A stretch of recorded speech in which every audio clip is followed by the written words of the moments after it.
Servus, Männer, it's Red Pill Germany again. The European Commission has now punished Poland.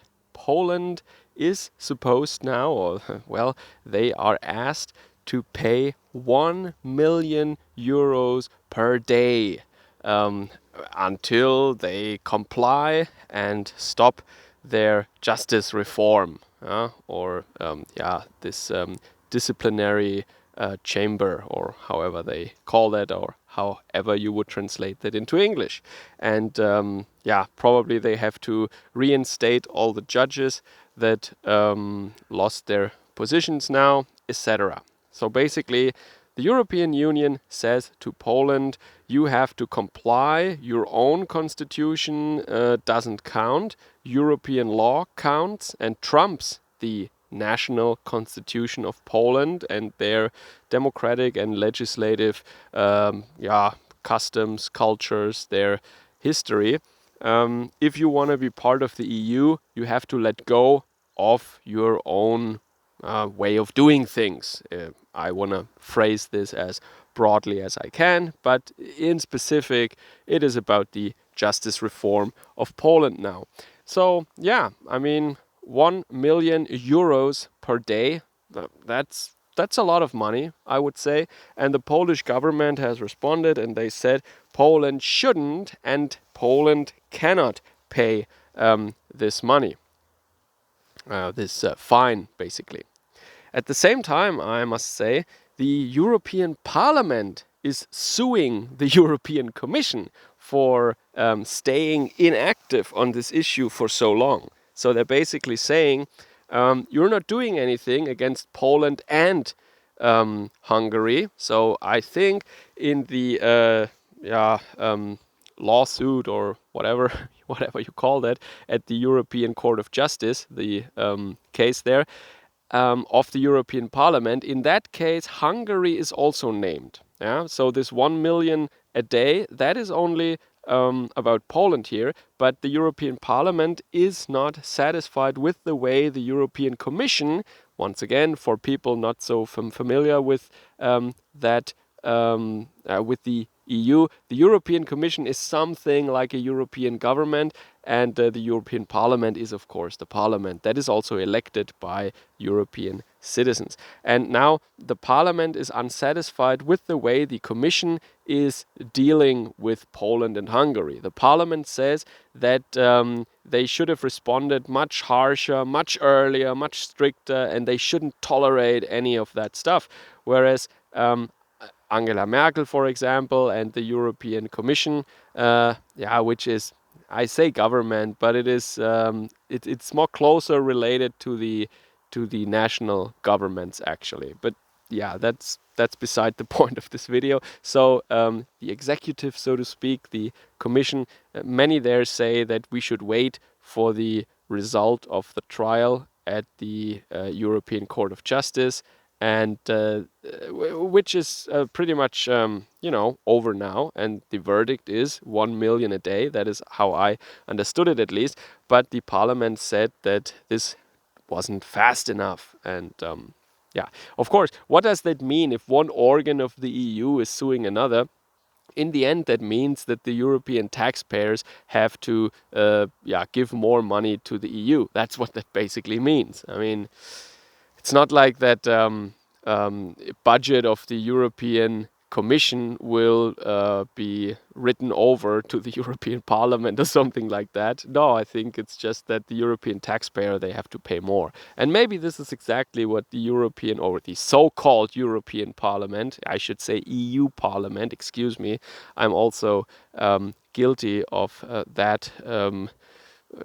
I accuse others of that, but I also do it myself sometimes, calling EU things European or Europe or something. Yeah, I should keep those things strictly separated. The EU is not Europe, obviously. So, that is what's happening right now. Let's just see what happens. And I should add also that it's not really for Poland to decide. It's not like Poland has to actually wire the money to Brussels or something, this 1 million a day. No, it will just be taken out of EU payments.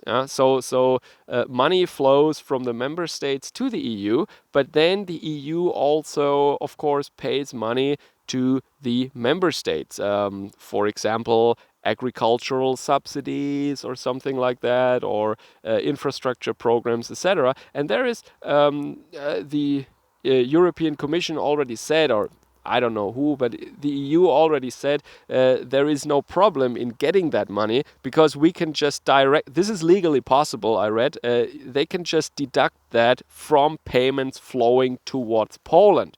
And apparently, 1 million a day is not really a technical problem for the EU. So plenty of money flows the other way too. And they can just reduce these payments towards Poland by 1 million a day. And that's how they get their money guaranteed.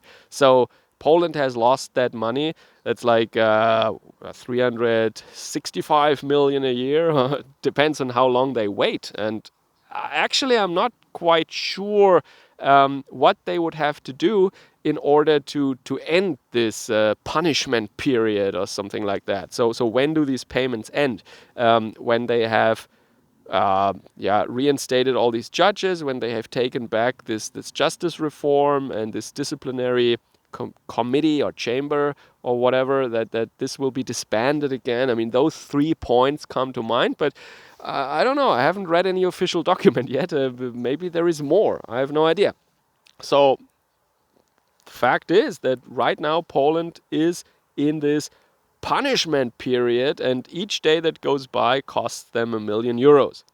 And I already said the EU will get that money guaranteed because Poland doesn't actively have to transfer that money. They can just take that out of payments towards Poland. They reduce them then. All right. So I just want to add towards the end that this is pretty harsh, pretty insane, especially when you when you take a step back and look at historically how other European powers have treated Poland over the centuries. Of course, the Polish tend to be very stubborn, and they have their own characteristics. I want to phrase it that vaguely now, but maybe some European countries should rethink the way they're dealing with our Eastern Central European neighbors in light of certain historical events. Maybe that wouldn't be such a bad idea. This confrontational attitude is rubbing me the wrong way, I have to say. Especially, and I said that many times, you could make the same case against Germany, and I'm sure against many other European countries, for example, that their legal system is not really independent, their judges are not really independent, politicians from the executive branch, they interfere with criminal investigations and all these things on a daily basis. We do not have division of power in Germany, and if anybody claimed that, I don't know. I don't know if they officially claim that, but it's ridiculous. Germany does not have division of power, never had, and anybody who claims that, I would think is a moron.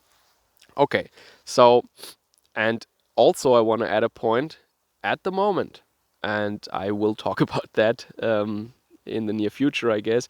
Our eastern borders are under siege again. Yeah, they're coming with clubs, with pikes, and with other tools, and they try to overcome or to clear out barbed wire and other border installations. Yeah, and I already made a video about Lukashenko from Belarus and how he uses these unconventional travelers as some kind of a weapon against the EU. And Poland and Hungary and Croatia and Greece and all these countries that are now criticized by the self-appointed moral institutions in Europe, or these high priests of morality in their own mind, they are actually protecting European people on a daily basis. These pushbacks, the stuff that they do, the border defenses and all that stuff, that is a paper thin shield, but it's the only shield we have against these people. And I don't think I have to tell you what some of these people are doing here once they are here and once they have welfare and once they can move freely among us. Yeah? We all know what they do. Not all of them, of course, but many of them. And it's in the news, and you can read about this. You know exactly where they come from. And Poland is our shield at the moment. Anyway, so in light of these facts, I am very disappointed with that, but I didn't expect anything less from the European Union. Servus, Kameraden.